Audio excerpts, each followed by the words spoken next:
Go to the Boss Firearms Hotline. The guy who keeps it real every week is Jordan Pugh. And one of my favorite things about an Aggie game day is he'll text me during the show or during the game, and he'll make me feel smarter about myself because I see things I just can't present it the way he does. I'm like, God, I feel like this team isn't doing this or this. And then he'll send me a coach's perspective and a player's perspective, and he breaks it down. So he's here on the Boss Firearms Hotline. Mr. Pugh, hello. What's going on, man? How you doing? I mean, honestly, yeah. I think I'm doing better than I normally am after a loss. I don't know why, because I for some reason I sometimes like make it about me, and I feel like I failed the world when our football team loses. I'm actually handling it better than usual because it wasn't an elimination game. They can still do big things, but they got a lot to figure out, Jordan. Yeah. I thought we were horrendous overall as a team. Look, I think offensively, our offense didn't play bad. We just didn't make plays when we needed the plays to be made. Defensively, that was the worst game we played all year. I thought defensively tackling was flat out horrendous. We had so many opportunities to get off the field, especially on the first drive. You had momentum swings within the game where you had plays that were extended by Lenore Sellers. We just didn't tackle well overall. I haven't seen us play like that all year long. Then, from a schematic standpoint, I thought that we were out-coached and out-schemed defensively. With South Carolina living in those condensed formation sets, they were killing us on the edge because we were out leveraged. We didn't have a man to play contain. We were getting pinned and pulled all night in the run game, in the QB run game, in the pass sets. I just thought defensively overall, our scheme was not conducive for us to win. And I think they took full advantage of that. We all knew about the talent. We all knew that this could be a possible game where it could end up like it did. We knew about the talent they had on defense. But I think overall, from a defensive standpoint, I think that's what hurt us, and we couldn't overcome the momentum swings that they had. I'm not disappointed because we are still in it. I'm not disappointed because we still control our own destiny. I'm disappointed that we didn't make the adjustments. We normally make the adjustments. Elko normally makes those adjustments on defense, and for whatever reason, we just couldn't get out of our own way. So, man, there's a whole lot to be encouraged about. I still think that we're on the right track. Marcel is the right guy. I think this game confirmed that he's the right guy for me. There was a lot of situations where he kept the drives alive with his feet. And they were dynamic. But I think when it came to situational play calling, when it came to those fourth down conversions, I think I texted you 5 times maybe. I'm like, why do we keep running the same play on third down, trying to hit up in between the A gaps? It just didn't make sense. We didn't have a lot of options, and I don't think we used Marcel's skill set very well this weekend from that standpoint. So overall, man, a lot to work on, but there's nothing to be discouraged about. We control what we can control, and we still have a path to Atlanta. So I'm glad you brought up Marcel, because I've been saying, I was going back and forth with people that, look, I don't like the turnovers. Who does, right? And yes, the offense was not good in the second half. Those are all true. They did not lose this game because of Marcel Reed. In fact, I think they stayed in this game because Marcel was actually moving the ball in the second quarter, which made it a game. You scored 20 points, and you're like, okay, I'm not saying they have to double in the second half, but it just felt like he was doing things right. But losing Le'Veon Moss hurt this team in that game, their identity, and they're going to have to figure out how to get the most of what they have left. I think that was part of the problem that we had when we lost Moss early in the game. I don't think that we made an adjustment as far as offensively with Marcel and his skill set with his feet. Look, with Amari Daniels, with E.J. Smith, we're fine at the running back position. Now, the depth is kind of the thing that hurts us a little bit, and it does hurt losing Moss, but I think that we still have everything that we need from that standpoint in that room where we can be effective like we want to. Now it comes back to, okay, how do we implement Marcel and how do we implement his game when it comes to using his feet? And I think that we didn't make that adjustment in that game. I know we didn't go in at halftime and make that adjustment, being able to use his feet to effectively stifle the South Carolina defense. I just think that overall, man, it was one of those games that was just a stinker. It was one of those games that you have those throughout the season. But I love the way this team is built. When we went down, was it 14-0? The way that we fought back, the way that we came back and we took the lead. I put a tweet out, I said, man, keep the faith, Aggies. We've been here before. And it's a situation where you look from the Notre Dame game, you look at the Bowling Green game, you look at the LSU game. This team is built to fight back. The only thing that happened, man, was it was a momentum swing, but it was a domino effect in that second half. And we just couldn't find our way out this week. this week. That's the key term. So, man, I think we'll be fine. But now utilizing Marcel more, understanding like he is our guy moving forward, I think the offense opens up more with his feet. And then, like we always talk about, it opens up more in the passing game as well. All right, I'm going to point out two instances that early in the game, early, that I think didn't determine the game, but it could have, okay? Yep. The first one was on the third play of the game, the Scooby Williams almost sack. Yes. Second play of the game. All right, that should have put them at a 3rd and 16, 3rd and 17. If you make that sack, they're punting. And I know there's a lot of, they kicked your butt in the second half. So I understand that one play cannot have the trickle-down effect but I do think you start off the game with a different type of momentum. That's one. Yeah, I agree. And then the two dumb penalties at the end of the half to give them the field goal to tie the game, to take away the momentum. Just talk about those two moments and how they can have bigger effects later. Well, that's where I was going. I was going with the penalties going into halftime. But the one with Scooby Williams, to talk about that, I think, that's the first drive of the game, wasn't it, right? Yep. First drive? Yeah. When you do that, man, all of a sudden you start taking the crowd out of it a little bit. That was big. That's a big kind of momentum swing where you start getting things going and you allowed South Carolina to stay in rhythm. Okay. Now, when we go into the second half, man, you had the opportunity to roll in there with the lead, right? And then when you get the stupid penalties that gives them more life, those are the type of things, man, where I think it swings and it allows teams to continue to be in the fight. That's the one thing where I think that hurt us. Here's what I think that the penalties that Turner got in those games, it wasn't the fact that he got the penalties. It was the timing and it was the situations that he got him in, keeping South Carolina alive when we had the opportunity to steal the momentum away. And, man, it was one of those things that we talked about last week. When you're looking at it, man, you're coming off a high win. You're going into a hostile environment. It's where the players have to take over at this point. And I think that's one of the things where they learn from this, but they also got to understand, man, in order to go from good to great, you got to be able to take the moments away. And the one thing that we didn't do in this game is we didn't take the moment away from South Carolina. It gave them life. They're at home. They're on the road, nighttime game, primetime game. But, man, those penalties are huge, and they play bigger factors than what people think, than what people know, especially when you're in a situation to be able to take control of the game. How do bad habits happen during the season? And, I mean, I understand the how, but, like, a defense. I saw it in the LSU game really a lot in the first half where the tackling was like, wait, to me, it looked like arm tackling. Maybe that's not the right way you saw it, but how does that happen when you are an elite defense? Is it just you get, I don't know, what is it? You coach, like how does this happen sometimes? Well, the biggest thing sometimes, man, it's just you have an off night, but I think it's a lack of focus. Defense is about 1-2. At the end of the day, man, my job is to get you on the ground. It's a very simple concept. If the ball is over there, I need to run as fast as I can, and I need to try to knock the crap out of you in order to get you to the ground, in order to get that ball away from you. When you look at what our defense did, we had opportunities to get them on the ground like everybody saw, but to me, it was a situation where we just didn't do what we were trained to do, right?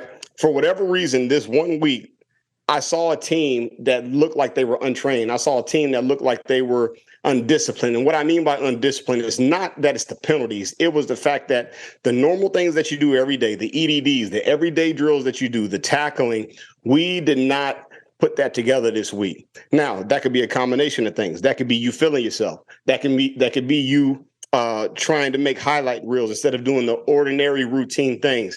Those are the type of things, man, that compound in games. And then when you start allowing drives to live, you start allowing drives to continue to move forward. Now you start pressing. When we got into that third drive, that fourth drive, you're pulling into the second quarter. You saw a defense that started pressing now because they felt it. You can feel the momentum swings. You can feel the rhythm of the offense, and you're starting to press to make plays. And so all that stuff, man, it starts to become a domino effect. It becomes a springboard, man, where it leads to bad habits. It leads to penalties. And I think this is one of those things where it could be a great teaching tape. I think it could be one of the best things that's happened to us defensively because now you've had your first real game where it was bad. It was trash. It was terrible. And so now coach can go in. I got your attention now. And you can finish out strong. But that's how that stuff happens, man. It's a domino effect. It's a springboard. And sometimes you're just lazy. Sometimes you just don't do what you're trained to do. And that's what happened on Saturday. Don't you think that part of what we're talking about here, and this does not excuse it, is life in the SEC. If you are not focused, you can be at home and get your butt kicked. Or you can go on the road and get embarrassed. And I mean, that's for most teams. I know that not a lot of teams. There's a lot of top teams that have not lost by 24 points. I get that, Yes. right? And A&M did, even though I think we all know the score was tighter. But life in the SEC is you can get punched in the mouth when you go on the road. Well, we talked about that. Remember how we said, man, look, I felt good going into the game because I knew what we had. But also at the same time, we knew what South Carolina was capable of. We knew that South Carolina should have 2 more wins on their schedule if they do what they're supposed to do. We knew that South Carolina has 4 defensive linemen that are going to be in the NFL. We knew that was the case, but that's also the case in the SEC. Look what Vanderbilt's doing. Look at Kentucky beating Ole Miss. Look at all the things that happen. This is a parity-driven league where there's guys everywhere. And then the one time that you don't show up ready, the one time you don't show up with your A game, that's the outcome. Now, the beautiful thing about this, and this is what I love about Elko, is I love the way that the team is built. The team is built to be gritty. The team is built to be tough. And I think this team will respond, right? And we have created an expectation. And I think this is a learning experience. I think this is a learning experience that can be a catalyst for the rest of the Michael era moving forward, or Elko era moving forward. Here's why I say that. Because when you're putting the team together, when you're on a streak like we were, when you're building momentum, the expectation comes. And you have to learn how to go from good to great to championship. The only difference between us, between the Georgias, between the Alabamas is when they get in those games and they get in those moments, those playmakers understand that we have to be able to thrive in these situations. And that was the greatest lesson we could learn from this week. That's the takeaway. What I see in this team, man, I see a team that can pummel you. I see a team that's physically tough. I see a team that can make plays. But now it's getting over the mental hump. It goes back to what I said last week. The players have to take ownership now. The coaches have done their job. The coaches have put you in a position to control your destiny. It's player-led from this moment on now. And this is going to be the exciting part to see how they do that, how they progress moving forward through the season. All right, we're breaking it down with Jordan Pugh here on Texags Live on the Boss Firearms Hotline. All right, people don't like to pick out good performances and losses, right? Yeah. And I picked out 2. I just want you to respond to them. Randy Bond deserves all the props because he kept them in the game, right? Yep. And I'm sorry, I think Jabri Barber, I mean, not only because his stats proved it, he just seemed to be somebody that connected. There was chemistry with he and Marcel. Yeah. I mean, look, man, I think the score was not indicative of what the game was. When you look at South Carolina, they put the 2 scores on late, that kind of thing. But look, we had great performances from individual pieces, right? You're looking at Barber, what he did at the receiver position, making plays constantly, Bond keeping us within games. That's the one thing that I like about this team, and I think people need to see through the mud right now. Is right now we play together as a team. We didn't do it well this past weekend, but overall, from a seasonal standpoint, we have always been able to counter each other. Offenses off, defense can come in. Defenses off, offense has found a way to make plays. It's been one of those things where it's been going back and forth all year. This week, we just couldn't complete the task. But man, looking at the individual performances, looking how guys are starting to rise, looking how Marcel is keeping us within games, especially in a situation like that, man, players are playing well. The biggest part now is the finishing part. I don't know how else to stress it. It comes down to the players, Dave.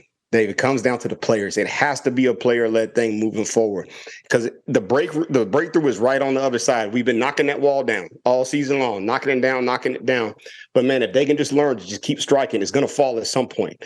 And so, man, being able to get all these individual pieces to play as a team, man, is going to be crucial in this last stretch run. This is an unfair question, but I'm just going to ask it. Does A&M have an elite defense, considering what just happened, but then considering what we've seen all season long as well, right? Like, can they be an elite defense that had a horrendous night, or when you have a horrendous night like this, you can't be considered an elite defense? Well, I judge an elite defense based off the body of work. And yes, we have an elite defense. We have an elite defense because we have an elite front. That's why. Now, when you look at it overall, man, there's going to be nights, there's going to be blimps, there's going to be all that stuff, man. It is a season. It's a 12-game sample size, and you can't be perfect all 12 games. There's going to be times, man, where you're going to have to gut it out. There's going to be times where you just can't get right. And it was one of those situations defensively where we just couldn't get right. But I think a lot of what it was defensively was the penalties that we had, but also the alignments. I have to do better. I need to apologize to you for texting you so much during the games, man. I just can't help. I can't help myself, Dave. It's the coach in me, it's the player in me. But when I was looking at how we were lined up defensively, we were literally out leveraged from the snap. And it was driving me nuts watching them in condensed formations because South Carolina saw something on film that we didn't adjust to. And I think that a lot of it had to do with just where we were schematically, and guys were having to make terrific plays, man, on defense. Now, we have the players who can do that. The defense has been doing their thing all year long. We are still an elite defense, and we will continue to be an elite defense. I just think that this was the perfect recipe. It was the perfect night. All things fell together for South Carolina, and they were able to take advantage of us in crucial situations. Take me into a halftime of what's going on, because we see the clips, right, on the pulse. You see Coach Elko addressing the team and, firing them up and telling them what's at stake. But then how do the adjustments get made? Do they break out in groups before, after? Like, kind of take us into what a halftime looks like. Well, every halftime I've ever been a part of, man, that you'll get in there, offense, defense, separate, but then you go into your position groups, right? Everybody's talking. You're talking with your positional coach, like, hey, here's the initial adjustment for our position. Then the defensive coordinator will come in and be like, okay, look, here's the overall adjustment and what we need to do as a team, as schematically, all that. Then head coach will come in and be like, okay, here's the 3 keys that we need in the second half in order to finish. That's usually the breakdown. Like, the one thing about college halftimes, and then, I'm basing off NFL, man, college halftime seem like they take forever. Right. You're there, man, you're staying hydrated. They got the snacks in the locker room. You're in there for 30 minutes.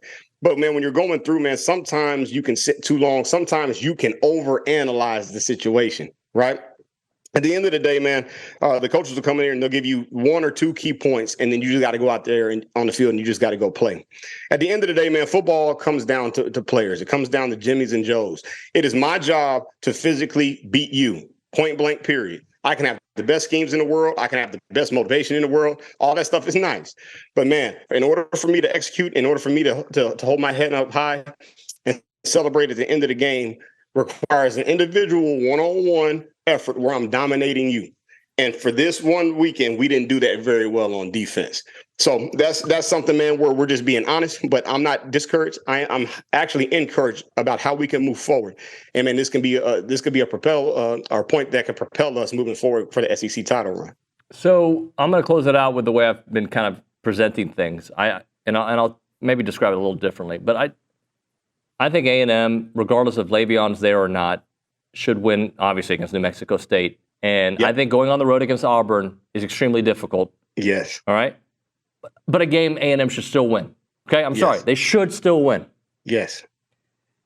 It's a hard game, and I'm not guaranteeing others a win, right? But, I feel like that's a game they should win.